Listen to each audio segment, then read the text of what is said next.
Hi friends, Tracy here from the Sewing Channel. Welcome back, and if you are new here, welcome. My new slippers were custom made just for my feet, and they feel great. I even had time to make my granddaughter a pair of custom slippers just for her feet.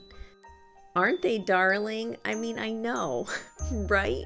Here I made a pair where I subbed out the fleece binding around the ankle for some super soft Sherpa. It was so soft. If you like to wear slippers with no socks and you like a nice, snug, tighter fit where you don't like it loose, then you will love this pattern. And for 20 minutes to sew these up, these will make perfect Christmas gifts. Enough talking already. Let's get busy. Let's start by making a custom pattern for our slippers. It's best to trace your foot with no sock on to get a really accurate measurement. But since some people are really weird and kind of like bare feet, I'm not going to take my sock off, even though I do have really nice feet.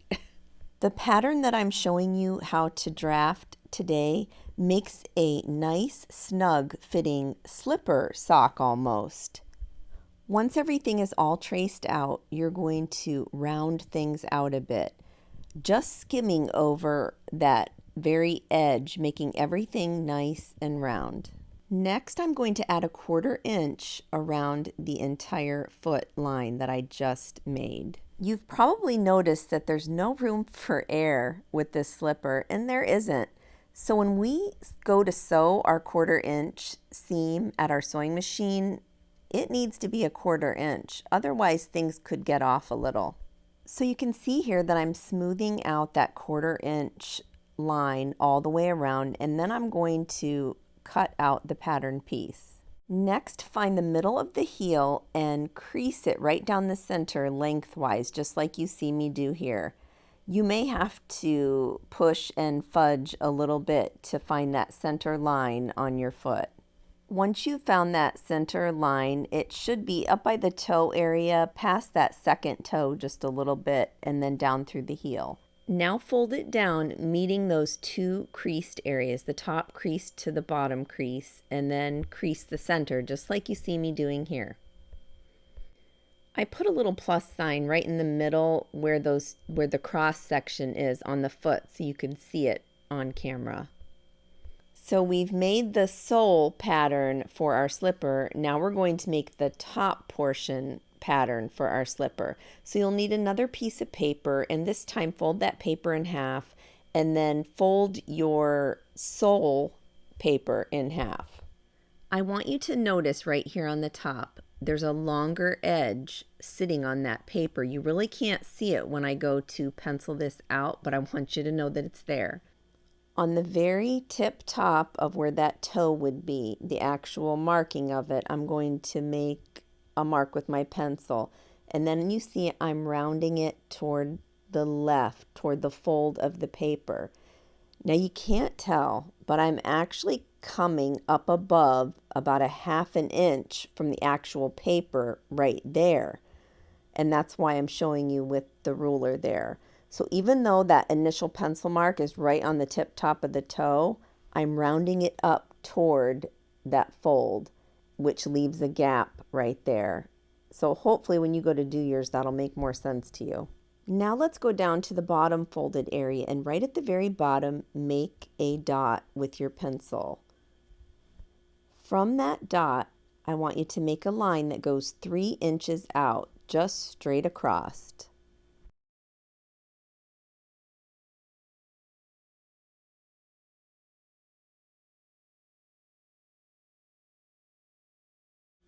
After you've made that line straight across 3 inches, at the end of that line, you're going to go a 1/2 inch down.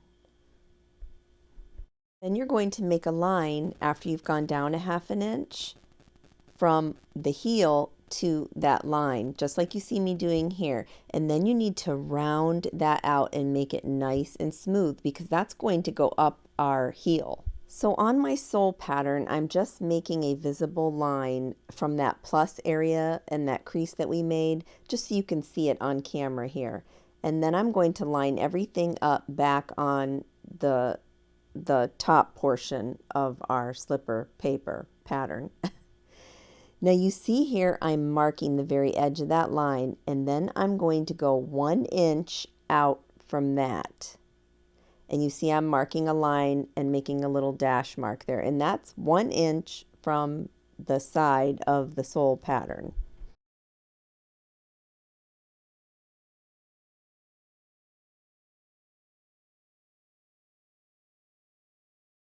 Now I'm going to finish connecting that top portion, that very tip top of the toe area that you couldn't see earlier. And I'm going to match it up with that 1 inch outer mark that we just made, kind of like a big arc. And now I'm at the bottom, and I'm going to connect those bottom marks along with that outer 1 inch mark as well. On the fold line, you're going to find the middle, that cross section part, and mark it on the outer portion pattern. From that mark, you're going to go a 1/2 inch out with your ruler, and you're going to mark it. And you can see here that I put a little 45-degree angle type mark right there, right after it. Now find the very bottom dot at the bottom of this paper, that first initial dot that you made, go up 1.5 inches and make a mark. Now we're going to connect that mark right there after you've made that 1.5 inch mark. That dot we are going to connect with that top 45-degree angle that I just made. And once you've done that, all of your marks are done on the outer top portion of your slipper, and then we're going to just cut this pattern piece all the way out. Be sure to cut that center piece right there on the fold. That is where our foot goes in, our ankle area. Now you can make a few adjustments right here if you'd like. Now when we open this up, there's 1 inch right there. Depending on how big your ankle is, you can cut more of that area out if you'd like. So it's up to you. I would do a mock-up first and then see how that goes and then go from there. So if you've done everything right, that very bottom heel should be at that V-shaped bottom. It should be hitting each other, and then your toe should be at the very top of the other pattern piece. Everything should be about the same in length there. With both creases lined up together going down the center, we're going to make a mark with the pencil right along that edge there, rounding that out, and then we're going to cut that piece off. So whenever we use this pattern piece, if we lay it down one way, it would be the right foot, and if we lay it down the other way, it'll be the left foot. So it depends on which way you lay this down. Since I'm using flex foam in my slippers, we need to make a pattern piece for that as well. So I'm just going to take the one pattern piece, the regular sole pattern that we had, trace that, and then I'm going to take a 1/4 inch off of that.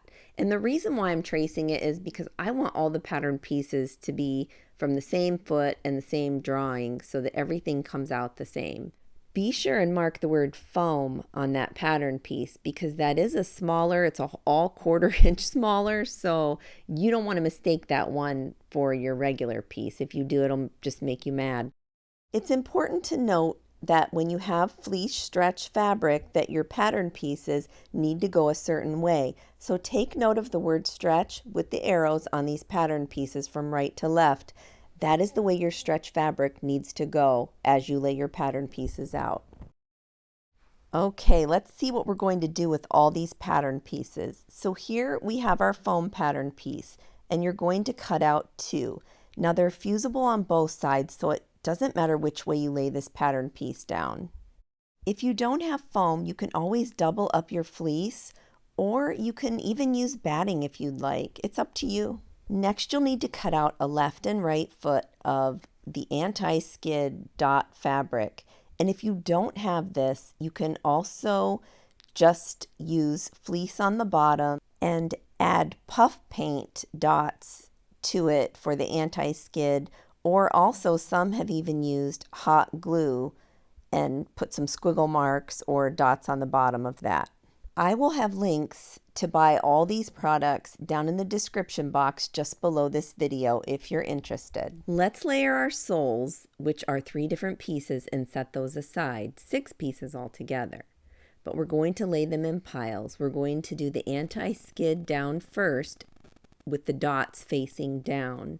Then we're going to place our double-sided fusible foam on top of that. Then we're going to put our fleece sole right side up. Next, you'll need to cut out a fleece piece for the right foot and one for the left foot. Now just 2 other pieces to cut out, and they are the binding strips for around our ankles, and they're 2 inches wide. Now the length of these is going to depend on how long it is from point to point there. However long that is, how I just opened that up, add about 2 more inches to that just to be safe. And then we'll take this to the sewing machine. I almost forgot, we need to pink the edges on our dot anti-skid fabric. Now if we were having seams on the inside, we wouldn't worry about this part, but since we have exposed seams, we are going to pink these. And since fleece doesn't fray, we don't have to even worry about the fleece. Next, you're going to take this to the sewing machine, and we're going to add right sides together and add that binding, the one side of it, all along the edge, just like you see me sewing here. After that's sewn, you're going to flip it up and under so that wrong sides are now facing together with that binding and then to the inside of that top portion. Here I'm measuring about 1/2 inch of exposed binding so that I get it right all along the edge there, and I go ahead and put a few clips in too. And then I'm going to stitch in the ditch all the way across that entire binding area.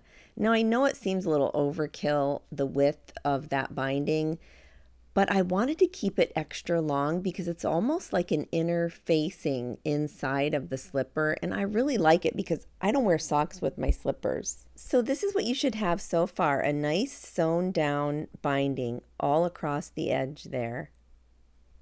Next I'm going to grab my scissors and I'm going to cut the excess off of the ends there with that extra binding that we had there. And I'm just going to follow along the curve there. Next, I'm going to sew an outer seam, so wrong sides together, and I'm going to start at those points at the bottom toward the slipper, toward the bottom of the slipper, and then I'm going to sew about 1/4 inch straight up. Go slow though because it gets kind of thick around that binding and you just want to make sure you get everything nice there. And go ahead and back stitch a couple times there. It'll make it nice and strong. Now it's time to prepare the soles of our feet. With everything layered up, just like we did on the table, I'm just re-showing you real quick there how everything is layered. Make sure you put a pressing cloth over top of both sides when you iron it, because the heat is what's going to fuse all 3 layers together. So just follow the directions. I don't show the whole thing here, me heating the fusibles together, but you'll get the idea. You just put the heat on it and they just fuse together. You have to do both sides though. Here's a close-up of all 3 layers all fused together. Looks pretty good. Now take the top piece of our slipper and put the heels together and clip it. And then you're going to put the toe areas together and clip it. And then I put a clip on each side and maybe another one around toward the heel area just to make sure that everything stays nice and in place. Make sure that your anti-skid dots are facing up, because if they're touching your sewing bed, it's going to drag big time. Don't ask me how I know that, but I know it. So just take your time and sew your 1/4 inch all the way around the entire slipper, being sure that you catch all layers together. And you see here I'm using my needle nose plastic first aid kit tweezers, pliers, whatever you want to call them. I think they're called medical forceps. The longest part of this whole project was making the actual pattern itself. But how nice is it to have your own custom pattern for your slipper, one that fits you snugly and perfectly every single time. If you have all of your pattern pieces cut out and ready to go, this project is about exactly 20 minutes, to the minute. Let me know down in the comments what you think of my custom perfect fit slippers. Until next time on the Sewing Channel, take care.